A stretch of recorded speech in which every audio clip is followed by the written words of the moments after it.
सभी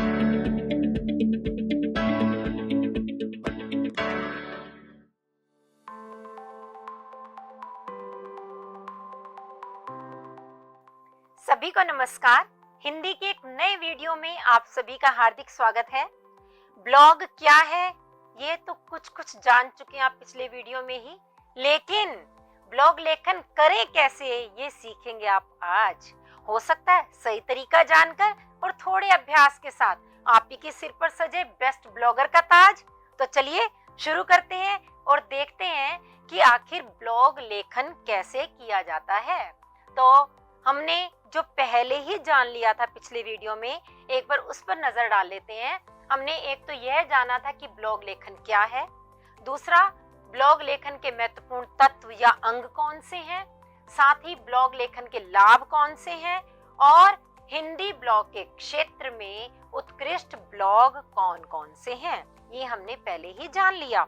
आज हम जो जानने वाले हैं वो ये कि यदि हम स्वयं ब्लॉग लिखना शुरू करें तो हमें ध्यान में किन किन बातों को रखना होगा। तो ध्यान रखने योग्य बिंदु जो हैं वे आपके सामने हैं। सबसे पहला बिंदु, ब्लॉग लेखन हिंदी में भी किया जा सकता है। बहुत से लोग सोचते हैं कि केवल इंग्लिश में कर सकते हैं, ऐसा नहीं है। आप हिंदी में भी कर सकते हैं, अन्य भाषाओं में भी हो सकता है, लेकिन आप हिंदी और इंग्लिश दोनों में ही कर सकते हैं। तो याद रखिएगा, हिंदी की कक्षा चल रही है तो आप हिंदी में ब्लॉग ही करिए। तो हिंदी में भी किया जा सकता है। और दूसरा बिंदु है, ब्लॉग को अपनी विचारधारा, ज्ञान, अनुभव और रुचि के आधार पर लिख सकते हैं। जब आप अपने विचारों से, ज्ञान से, अनुभव से या फिर अपनी रुचि के विषयों से दूसरों को परिचित कराना चाहते हैं तो आप ब्लॉग के द्वारा उन्हें करा सकते हैं।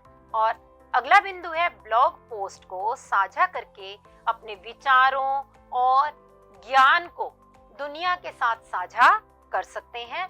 और अगला है, ब्लॉग पोस्ट में छवियों यानी ग्राफिक्स, वीडियो और अन्य मल्टीमीडिया सामग्री का भी उपयोग कर सकते हैं, क्योंकि आप चाहेंगे आपका ब्लॉग आकर्षक लगे तो उसके लिए आप कुछ उसमें चित्र डाल सकते हैं, अलग अलग वेबसाइट्स से लेकर के ग्राफिक्स डाल सकते हैं। बस ध्यान रखिएगा, या तो आपको उसके लिए कुछ फीस देनी होगी या फिर फ्री वाली वेबसाइट से ही ग्राफिक्स लें, ताकि कॉपीराइट का जो इशू होता है वो आपके साथ ना आए।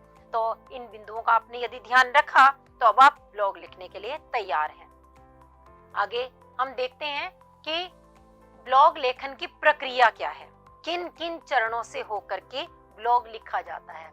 तो उसके लिए सबसे पहले तो आपको एक ब्लॉग वेबसाइट पर जाना होगा और उसके बाद आप क्या करेंगे, एक अच्छा सा शीर्षक और अपने विषय का चयन करेंगे। शीर्षक ऐसा हो जिसमें आपको भी ज्ञान हो और दर्शकों की, पाठकों की भी उसमें रुचि रहे। और उसके बाद आप ब्लॉग की एक रूपरेखा बनाएं कि किन किन बिंदुओं पर आप विचार करने वाले हैं। रूपरेखा में आप वही 3 बिंदु भी सोच सकते हैं जो हमने पिछले वीडियो में ही बता दिया था कि पहले भूमिका रखनी होगी, फिर विस्तार देना होगा और उसके बाद हमें उसके निष्कर्ष तक पहुंचना होगा। तो इस तरह से एक भूमिका बनाएंगे आप, रूपरेखा तैयार करेंगे और तब अपना ब्लॉग लिखना शुरू करेंगे। और संक्षेप में विषय की भूमिका स्पष्ट करें। याद रखिएगा, जो भूमिका है वो बहुत लंबी नहीं होनी चाहिए, वह केवल 3 या 4 वाक्यों में ही हो सकती है। इसको और भी कम कर सकते हैं आप। तो यानी बहुत अधिक विस्तार भूमिका में नहीं देना, केवल उससे यह पता चल जाना चाहिए कि आप किस विषय पर बात करेंगे। विस्तार सारा का सारा विवरण में ही देंगे और फिर निष्कर्ष भी संक्षेप में ही रखते हैं। और आगे बढ़ते हैं कि उस विषय पर अपने विचार और अनुभव को विस्तार दें। जब आप ब्लॉग लिखें तो अपने खुद के विचार, अपने खुद के अनुभव के आधार पर लिखें। कॉपी पेस्ट वाला काम ब्लॉग में नहीं होना चाहिए। और समापन से पूर्व समाधान अथवा निष्कर्ष अवश्य दें। आप जब ब्लॉग लिखते हैं तो अंतिम पंक्तियों में आप उसका निष्कर्ष दे देना है, या फिर उसमें समाधान भी दे सकते हैं यदि आपने किसी समस्या के ऊपर वह ब्लॉग लिखा हो। तो इन चरणों से गुजरने के बाद आपका ब्लॉग तैयार होता है। साथ ही साथ ब्लॉग लेखन की कुछ ऐसी बातें भी हैं जिन्हें जानना आपके लिए जरूरी है। इसमें आपको अक्सर सुनाई देंगे ये दो शब्द, SEO और कीवर्ड। आप सोचेंगे ये क्या आ गया, इसके बारे में तो नहीं बताया गया। तो SEO क्या है? Search engine optimisation. क्योंकि आप जब भी कुछ सर्च करते हैं तो आप अक्सर देखते होंगे कि कुछ वेबसाइट्स तो सबसे पहले आ जाती हैं और कुछ काफी खोजने के बाद नीचे जाकर के आती हैं। तो आपका ब्लॉग सबसे ऊपर आए, आपका ब्लॉग सबको पहले पहले दिखाई दे, यह निर्भर करता है SEO के ऊपर।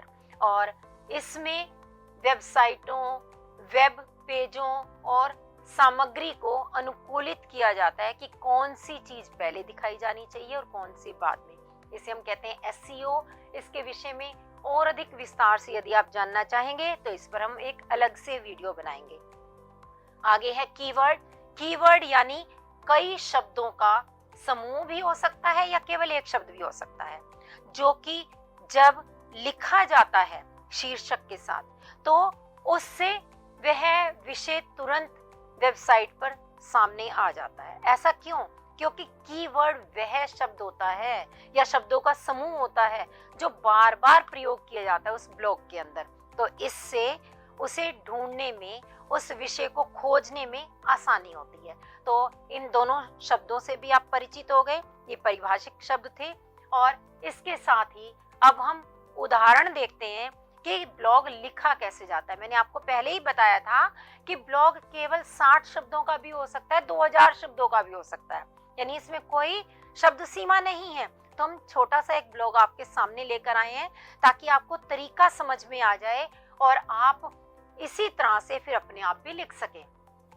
तो यहाँ पर ब्लॉग देखिए कौन सा है, www.blogger.com, यानी ये तो वेबसाइट हुई। और इसमें शीर्षक है हमारा शीर्ष 5 फिल्में जो आपको शिक्षा का सही रूप समझाएंगी।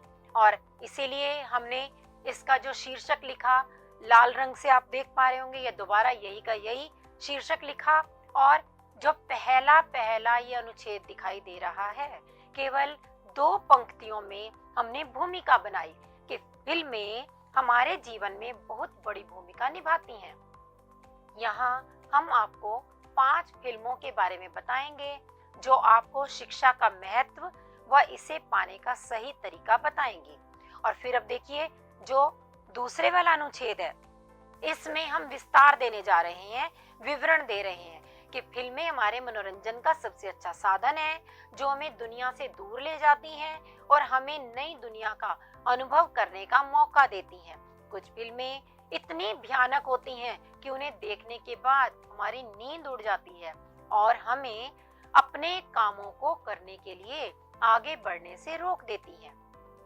ऐसी 5 फिल्में जो शिक्षा को व्यवसाय न मानकर ज्ञान का सही रूप देने से संबंध रखती हैं, उनके नाम है, पहला हिचकी, दूसरा स्टैनली का डब्बा, तीसरा नील बटा सन्नाटा, चौथा तारे जमीन पर और 5वां हिंदी मीडियम। हो सकता है इनमें से कुछ फिल्में आपने देखी भी हो, नहीं देखी तो इस सूची की मदद से आप भी देख सकते हैं। और फिर अंतिम अनुच्छेद में हमने बहुत संक्षेप में इसका निष्कर्ष दे दिया कि ये फिल्में जीवन में शिक्षा का सही रूप समझाने में मददगार हो सकती हैं। और सबसे नीचे वही बात आई जो आपको पहले से ही पता है कि सभी अधिकार ब्लॉगर के लिए सुरक्षित हैं और गोपनीयता नीति।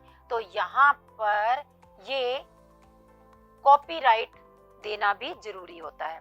और इसी तरह से जैसे आपने यह उदाहरण समझा, इसी तरह से एक अन्य उदाहरण भी हम आपके सामने लाए हैं, लेकिन इसे आप स्वयं पढ़ेंगे। लेकिन इसका शीर्षक मैं बता देती हूँ, www.blogger.com पर हमने शीर्षक कौन सा लिखा था, डेंगू से रिकवरी में मददगार ये 5 चीजें, प्लेटलेट्स के साथ बढ़ेगी इम्यूनिटी। तो इस विषय के ऊपर आप ये ब्लॉग पढ़ सकते हैं और इसे अच्छे से समझ सकते हैं। जब आप इसे स्वयं पढ़ लेंगे, आपको तरीका भी पता चल गया, तो अवश्य ही आप लिख भी लेंगे। तो आगे बढ़ने से पहले आइए एक बार दोहरा लेते हैं कि हमने ब्लॉग लेखन के बारे में क्या क्या जाना। हमने जाना कि सर्च ब्राउजर में www.blogger.com पर जाइए या इसे खोलिए, ये एक वेबसाइट का नाम है। उसके बाद क्रिएट योर ब्लॉग पर आप क्लिक कीजिए। इस पर क्लिक करते ही आप ब्लॉग लिखने के लिए तैयार हैं और उसके बाद अपने अकाउंट पासवर्ड से लॉगिन कीजिए। उसके बाद नए पेज पर टाइटल या शीर्षक दीजिए और अपना ब्लॉगर एड्रेस तैयार कीजिए। अब आप यहाँ देख पा रहे होंगे कि अनेक अंग्रेजी के शब्दों का प्रयोग हमने किया। ऐसा क्यों? क्योंकि वेबसाइट पर आपको अंग्रेजी में ही दिखाई देता है, तो इसीलिए हमने दोनों तरह से आपको समझाने का प्रयास किया। मुझे आशा है कि अब आपको यह ब्लॉग लेखन अच्छी तरह समझ में आ गया होगा।